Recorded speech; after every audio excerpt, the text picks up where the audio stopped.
अस्सलाम वालेकुम। अच्छा, आज का एक दूसरा टॉपिक जो मैं डिस्कस करना चाहूँगा कि वो फॉरेन एक्सचेंज रिजर्व्स को और डॉलर रेट को बड़ा ज़ेर बहस है। इसमें एक चीज़ हमें याद रखनी चाहिए कि मुआशी पॉलिसियों का तयन जौन सा है वो मुल्क के डायनामिक्स को देखकर किया जाता है, लेकिन अनफॉर्चुनेटली पाकिस्तान में जो मुआशी पॉलिसियाँ हैं उनकी बुनियाद सियासत होती है, रियासत नहीं होती।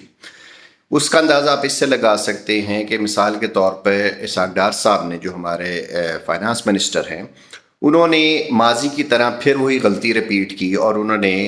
डॉलर को जौन सा है फ्री फ्लोट की जगह फिक्स कर दिया। अब उसका नतीजा ये निकल रहा है कि पाकिस्तान में क्योंकि डॉलर्स का इनफ्लो पहले ही कम था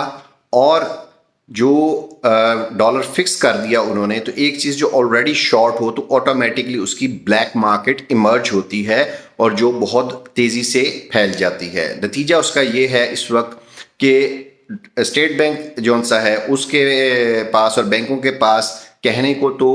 एक्सचेंज रेट 225 का है, लेकिन इस वक्त डॉलर ओपन मार्केट में 260 रुपये में भी अवेलेबल नहीं हो रहा। आप ज़ाहरी बात है कि हम कहते हैं तरसीलाते ज़र बहुत वाइटल हैं पाकिस्तान के लिए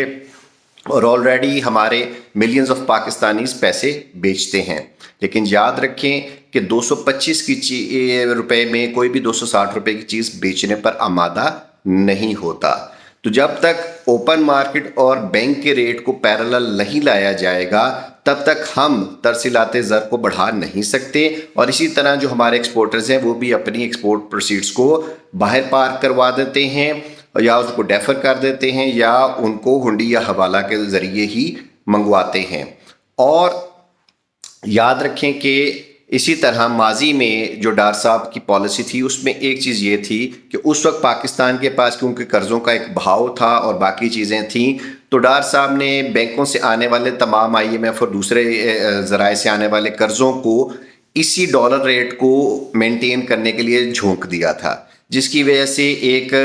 डिज़ास्टर क्रिएट हुआ और हमारा जो करंट अकाउंट डेफिसिट था वो एट दैट टाइम 20 बिलियन था। द अदर इशू ये कि हमारे पास अब इंपोर्ट के पैसे नहीं हैं और हम माशी तबाही की पिक्चर को छुपाने के लिए डॉलर के रेट पे डार साहब खेल रहे हैं। इट वोंट हेल्प और serve any purpose. Let's hope कि कोई हमें खैरात के पैसे दे जिसकी वजह से शायद मार्केट में डॉलर अवेलेबल हो तो हम कोई उसकी पैरिटी बना सकें, लेकिन डॉलर रेट को फिक्स करना was always a blunder and will always remain a blunder until you have ample reserve। जब आपकी एक्सपोर्ट प्रोसीड्स हो या आपकी डॉलर रेमिटेंसेस इतनी स्ट्रांग हो तो तब आप इसको मैनेज कर सकें। शुक्रिया।